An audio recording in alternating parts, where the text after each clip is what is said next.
Alléluia. Alléluia. Amen. Donc, le Seigneur dit en Psaume 33, verset 12, heureuse la nation dont l'Éternel est le Dieu. La nation commence par toi, elle, lui, nous tous.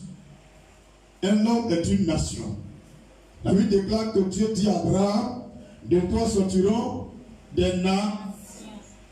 Quand Jacob, sa femme était enceinte, Dieu a dit à Jacob, le ventre de là va sortir deux nations très puissantes.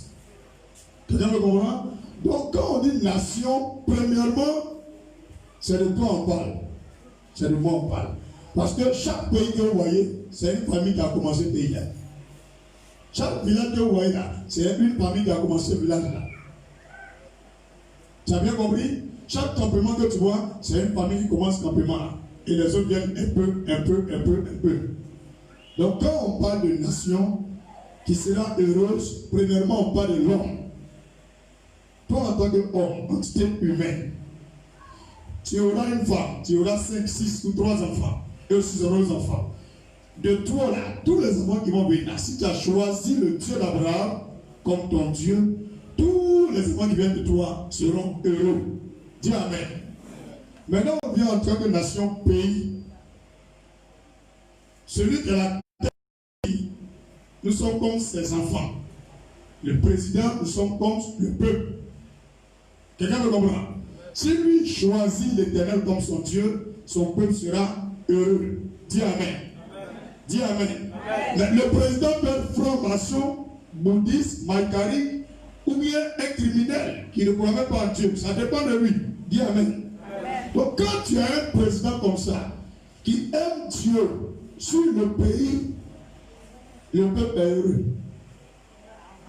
Mais quand ce président n'aime pas le Dieu d'Abraham, le peuple est malheureux. Ça souffre. Ça ne peut jamais être stabilisé.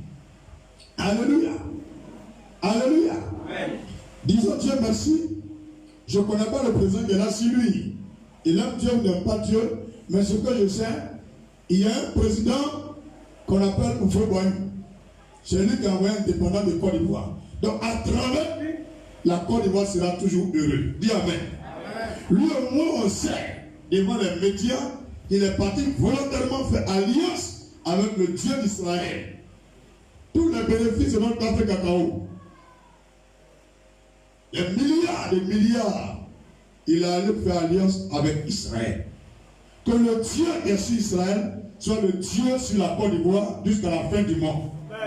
Donc, n'importe qui va venir créer religion en Côte d'Ivoire, ça ne peut jamais enlever ça. Donc, c'est les plaisantins. Quelqu'un me comprend? C'est les plaisantins. Maintenant, nous, le peuple de Côte d'Ivoire, si nous on laisse le Dieu là maintenant pour faire autre chose, vous allez vraiment nous frapper toujours comme il frappe Israël. Et vous allez remarquer que Israël, quand il laissait Dieu, Dieu les abandonnait aux mains des étrangers. Les étrangers les maltraitaient, les humiliaient. Même étranger qui ne peut même pas parler sur quelqu'un, parle sur l'homme. Même étranger qui te met en prison dans ton propre pays, tu ne peux rien dire sans aller à la justice. Le jour où tu téléphones, on te libère. Ça là, on est au courant de ça ici.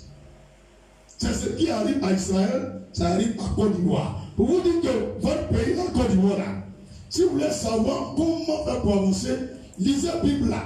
Parce que le Dieu de la Bible est le Dieu d'Israël. C'est le même Dieu, le peuple d'Abraham pour faire voyou en alliance avec notre pays. Et pour tous les descendants qui vont venir.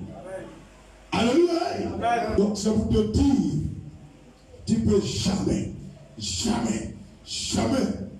être ivoirien et connaître la honte de façon éternelle.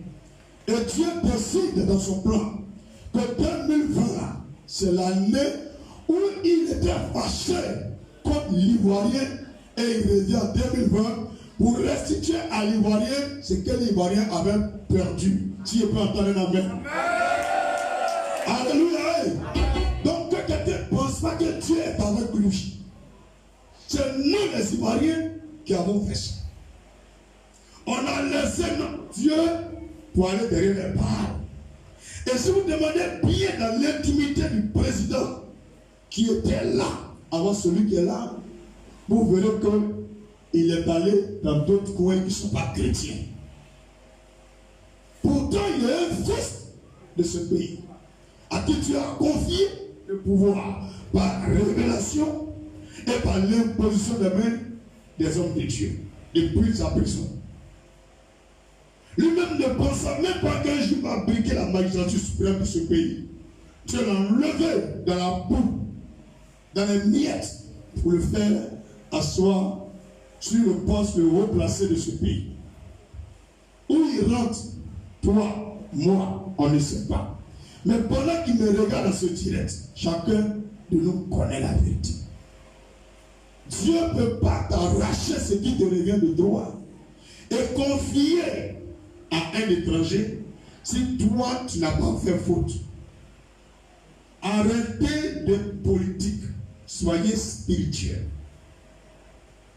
Dis arrêtez d'être politique, soyez spirituel. Quand tu es politique, tu es partisan. Mais quand tu es spirituel, tu es juste. Est-ce que tu peux entendre la voix de l'esprit? Alléluia. Donc, étant donné qu'il a fait une erreur, Dieu lui a donné un temps. Après encore un temps et la moitié de un temps. Pour qu'il revienne dans la voie de Dieu. Mais il n'est pas revenu. C'est pourquoi dans l'orgueil de l'idolâtrie secrète, voilée, au milieu des idoles dans le palais présidentiel et dans la résidence palais présidentielle, si vous voyez que celui-là ne dort pas là-bas, il est au courant. Moi, je n'ai pas besoin de rentrer chez quelqu'un pour savoir les choses. Tout ça, Dieu me dit et puis j'écris. C'est pourquoi il dit j'écris des livres. Ce que vous regardez dans les médias, moi je vois dans le spirituel avant qu'on va écrire. Alléluia. C'est pourquoi il dit lui, il ne dort pas là-bas. Il sait ce qu'il y a là. Donc, pendant que lui me regarde, il sait que le jeune qui est à Bobo là dit la vérité. Mais c'est des choses, un président ne va jamais arrêter pour vous expliquer. C'est faux, c'est vrai. Jamais. C'est pour cela Dieu l'a enlevé. Mais Dieu ne permettra pas qu'on le tue. Pourquoi? Parce que c'est un oint de Dieu, le président qui est parti. Là, je vous dis, ne le provoquez pas, c'est un oint de Dieu. Celui qui a affaire à lui, a affaire à Dieu. Encore le Seigneur encore. Je répète, il a reçu l'onction. Je n'étais pas là, mais le Seigneur m'a convaincu. Et celui, vous vous approchez de lui, vous dites là, j'ai l'onction sur moi. Alléluia. Comment on peut te proférer l'onction et aller te livrer à l'idolâtrie? À cause de quoi? Des gens qui ont attaqué, bloqué? Non. Le Seigneur dit, ils t'attaqueront, ils tomberont. Il n'empêchera pas qu'on t'attaque, mais ils ne te vaincront pas.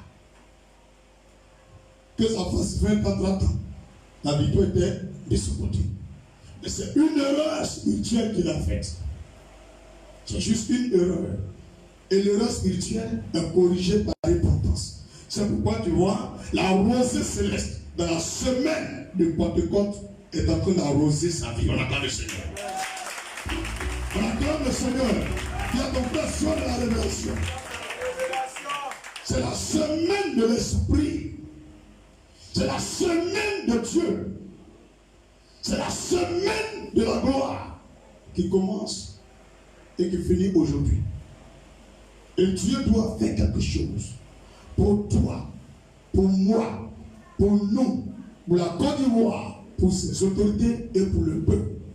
Sinon, il n'existe pas de Dieu. Sinon, il n'y a pas de Dieu dans le ciel. Sinon, la Bible est fausse. Sinon, Jésus est un mensonge. Sinon, le Saint-Esprit est une fiction. Parce que ce que la Bible dit, Dieu doit réaliser. N'est-ce pas lui qui a dit dans le livre de Chroniques, dis avec moi, de Chroniques, chapitre 7. Quelqu'un peut lire le verset 14. De Chroniques, chapitre 7, verset 14. N'est-ce pas le Dieu d'Abraham qui a dit ça? Si mon peuple, sur qui est invoqué mon nom, s'humilie, prie et cherche ma face, s'il se détourne de ses mauvaises voies, je l'exaucerai. Bien sûr, je lui pardonnerai son péché et je guérirai son pays. tu vois qu'on ne dit plus nation. Donc là, on ne dit plus nation, on dit pays. Quelqu'un me comprend? Et je sais qu'un Ivoirien a prié. Des Ivoiriens se sont humiliés. Des hommes et femmes de ce pays ont invoqué l'Éternel en faveur de ces hommes et de ces femmes. Et c'est obligatoire que Dieu agisse. Contenant compte de sa parole. Dieu maintenant fort. Dieu maintenant fort.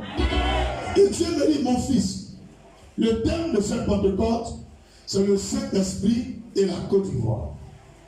Le Saint-Esprit avec la Côte d'Ivoire. Le Saint-Esprit pour la Côte d'Ivoire. Dans l'année ébène et gère. Secours divin. Ce n'est pas le secours d'un homme ou d'un groupe d'hommes, mais le secours qui vient de Dieu.